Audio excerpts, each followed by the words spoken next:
Welcome back. This is Rich again, back for an exclusive YouTube video blog. Tonight's YouTube video blog, I rank the Boston TV independent stations that were in the 1980s and early 1990s. I'm including um, a couple from New Hampshire. This is when Boston had some great independent television stations before the networks like Fox and WB and UPN and Pax Ion and Univision, among others, took over these channels to become affiliates. But first, these messages of importance. Don't forget to listen to Crystal's Time Machine on WCAP 980 out of Lowell, Massachusetts, usually from on Fridays and Saturdays from 9 to 11 p.m. Unless if it's preempted by UMass Lowell Hockey, it will air a little later. Can't catch the show live, listen to the podcast exclusively on archive.org. Goes back to October 2015. Follow Crystal on Twitter at Crystal Amy John and Machine Crystal. Follow her on Instagram at Crystal Johnson. Follow her on Facebook, the official Crystal's Time Machine Facebook page, the official Crystal's Time Machine group page, and Game Show fan page. And follow her YouTube video page, Crystal Johnson, and she posts one exclusive videos on Saturdays. And also say hello to Broadway Pizza of Lowell, Massachusetts, the official sponsor of Crystal's Time Machine. And if you get on, if you say the promo code Crystal's Time Machine, you get $2 off your meal. So that is a pretty good deal. Okay? And now back to the feature presentation. Back in the 70's, 80s, and early 90s, Boston television had some of the greatest independent television stations in the United States. They weren't like WPIX and WWOR out of New York or WGN out of Chicago, or the most famous one, WTBS out of Atlanta. Also, there was one in Texas, Channel 11, which is now the CBS owned and operated one, which was, technically a superstation. Also, there was other ones that served the West Coast only. I think KWGN out of Denver, and I think KTLA out of Los Angeles that served most of the West Coast. And Boston, and I will be including on this list a couple of independents from New Hampshire, because that's part of the television market. I ain't going to be including V66 or WMFP, Channel 62 or Channel 46 out of Norwell, Massachusetts, or WNHT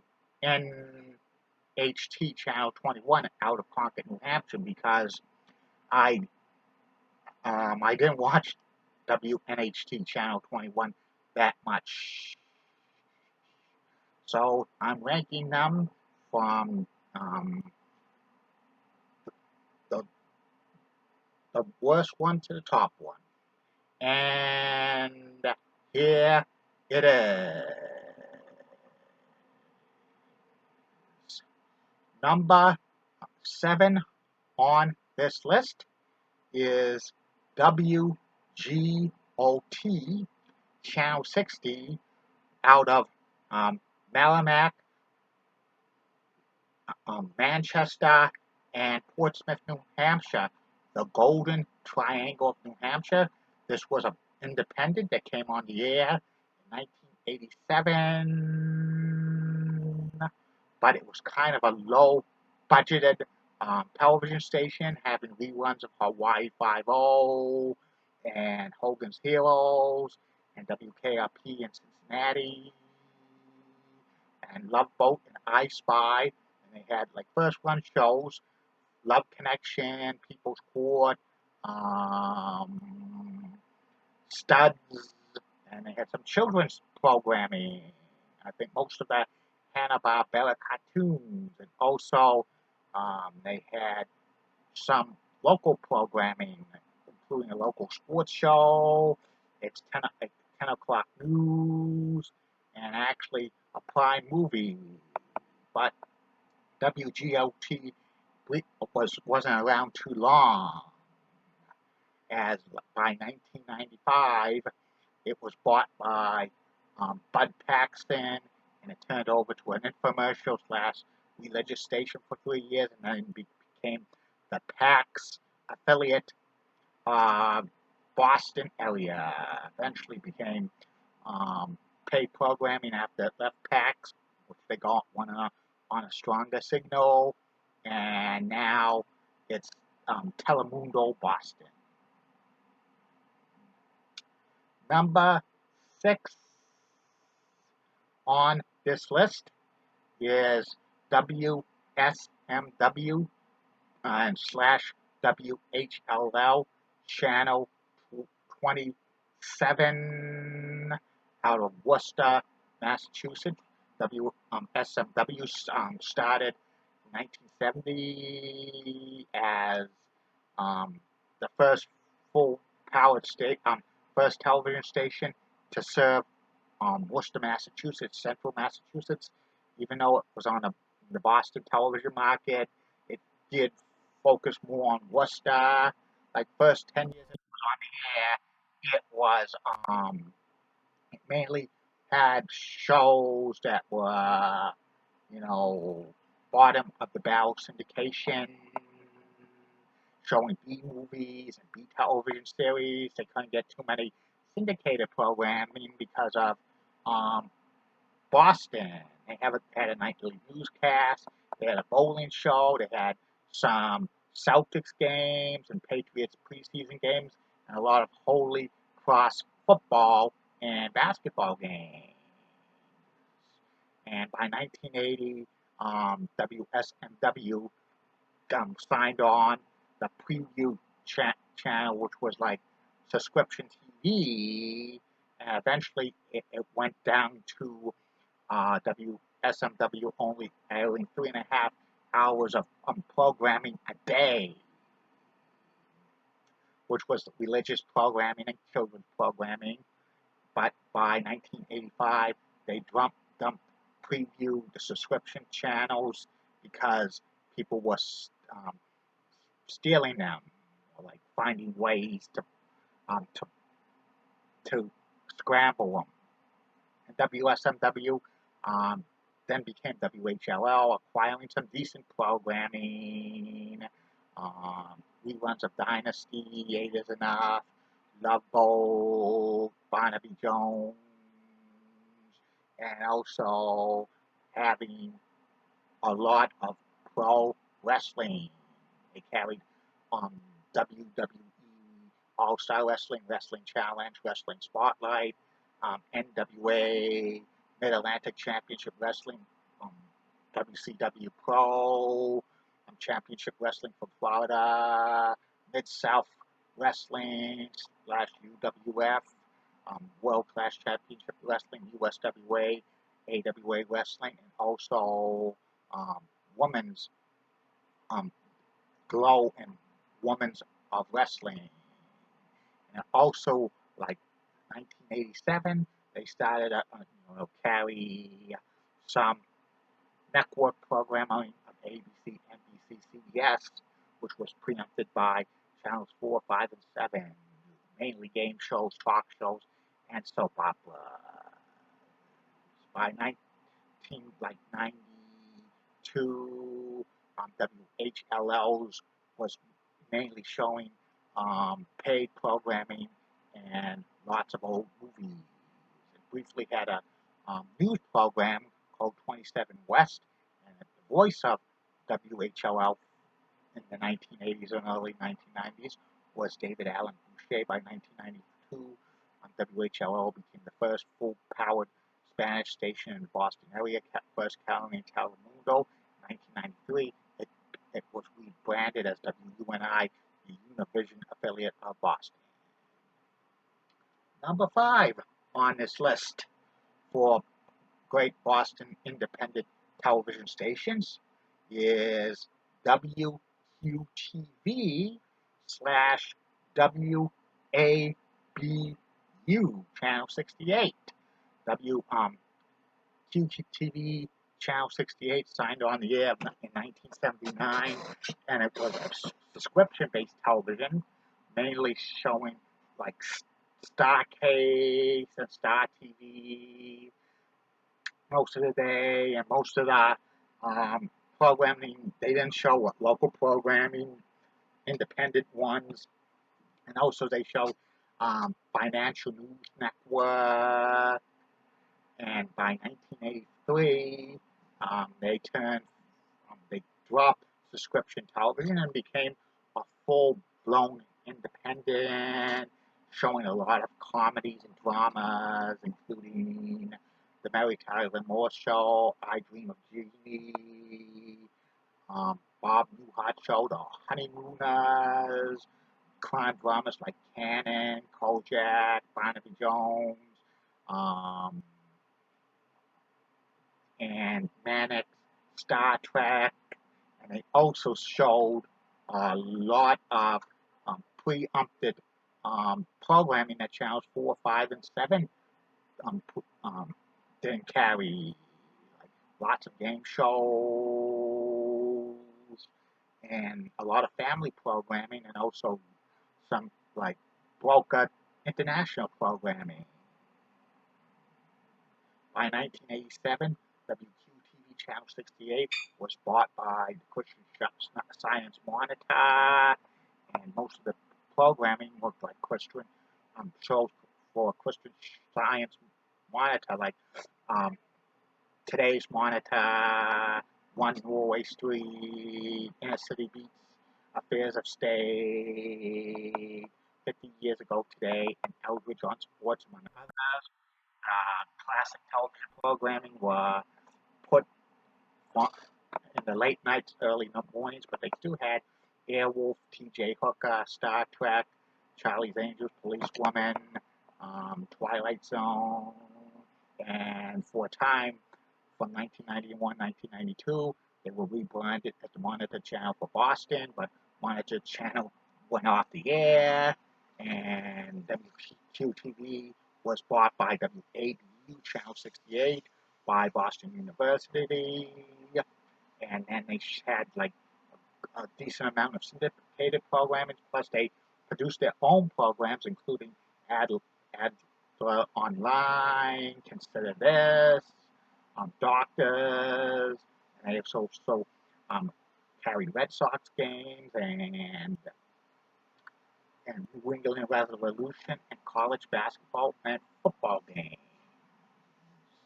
In 1999, it was sold to PAX TV. They rebranded as PBX, and they're now the Ion station in Boston. Number 4 on this list is Channel 50, WNBS, out of Derry, New Hampshire, which signed on the air in 1983. The signature voice of WNBS throughout the years was J.J. Wright, and it carried a lot of programming like reruns of the Brady Bunch, Happy Days, Laverne and Shirley, Mork and Mindy, Eight is Enough, Mannix, Star Trek, Magnum PI, T.J. Hooker, Cagney and Lacey, and so many others. They had a newscast first from from 1983 to 1986, and they also had a movie watch program by Kim Carson for many years. It's not related to Johnny Carson, and the most signature personality of WNDS was Al Caparian. Good evening, everybody. He did the weather with Al for so many years. They even showed UMass Lowell hockey games there. And Candlepin Stars and Stripes. A couple of times they changed formats briefly to a home shopping network, global shopping, but that only lasted a few weeks. And then 1998, WNDS had a nightly newscast, and they acquired some more shows, and they continued on. In 2005, they were rebranded as WZMY My TV, and 2006 they became part of the My Television Network. In 2011, they were rebranded as WBIN, an independent station, and they went kind of downhill after that.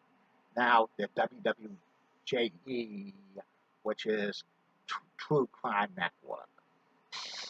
Number 3 on this list of the best Boston independent television stations was WXNE Channel 25, which signed on in the year 1977, owned by the Christian Broadcast Network.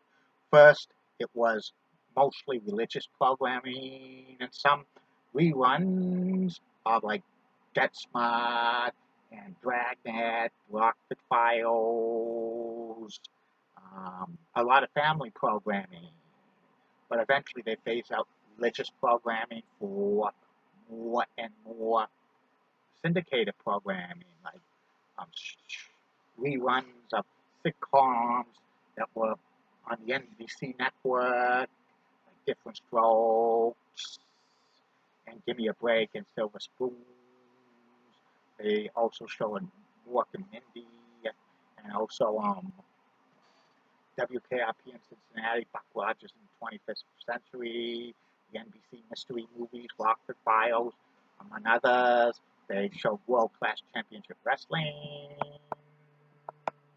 and by 1986 they were sold by Pat Robinson to become WFXT Fox 25. Two ownerships with Fox and also ownership by the Boston Celtics. Now it's Boston 25 owned by Cox. Number 2 on this list is WSBK TV 38, which started out as WINS, which was owned by the Boston Catholic Church in 1964, but in 1966 it became Stores Broadcasting. They showed reruns of old CBS shows, both crime dramas and sitcoms. Actually, in the 60s and 70s, they showed a lot of network preemptions of game shows and soap operas and talk shows. WSBK was known for carrying Boston Bruins games for over 30 years, and also Red Sox games and Celtics games. And it had Ask the Manager with the, the, the, the executives of WSBK. Probably its signature show was Movie Loft with Dana Hersey, which lasted close to 20 years, and it went in 1995. It became UPN 38, bought by CBS. In 1999, became an independent again in 2006, but it didn't resemble the great independent days in the 1980s and early 90s. 2011, it became My TV 38 with the My TV network. In 2022, it's back as an independent station, but it's not as what it was. mainly they show syndicated program from the CBS shows because they're CBS owned and operated affiliate. And number one on this list of the best Boston independent television stations of all time is WLBI Channel 56, which signed on the air in 1966.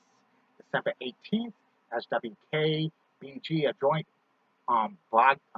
joint venture between Kaiser Broadcasting and the Boston Globe. First year it was on the air, it carried Celtics games and Bruins games, and also carried reruns of sitcoms and crime dramas from ABC. And and it acquired some decent programming.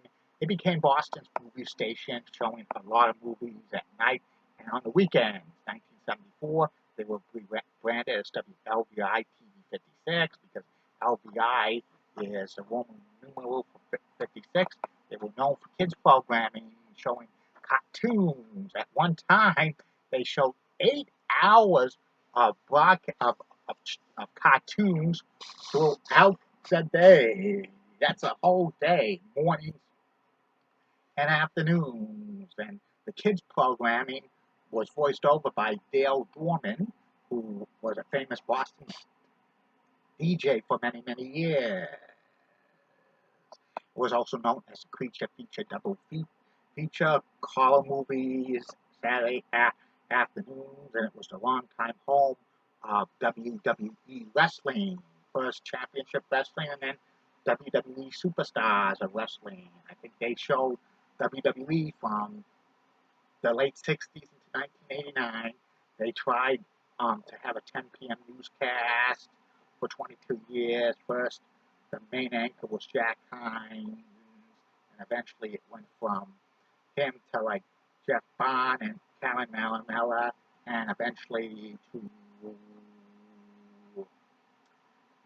Frank Malaco. Over the years, they had so many ownership changes. Kaiser Broadcasting, Fields Communication, Jeanette Broadcasting, and Tribune. 1995, they became WBE affiliate of Boston, eventually phased out the WLBI name in the early to mid 2000s. 2006, Tribune sold it to Sunbeam because rumors were running rampant that NBC was going to drop the WHDH affiliation and buy WLBI TV 56, make it NBC owned and operated. But Sunbeam grabbed it, and that probably caused tension between them and WHDH, which WHDH dropped NBC 10 years later. That's it on that. Thanks for all your support. I'll be talking to you again soon.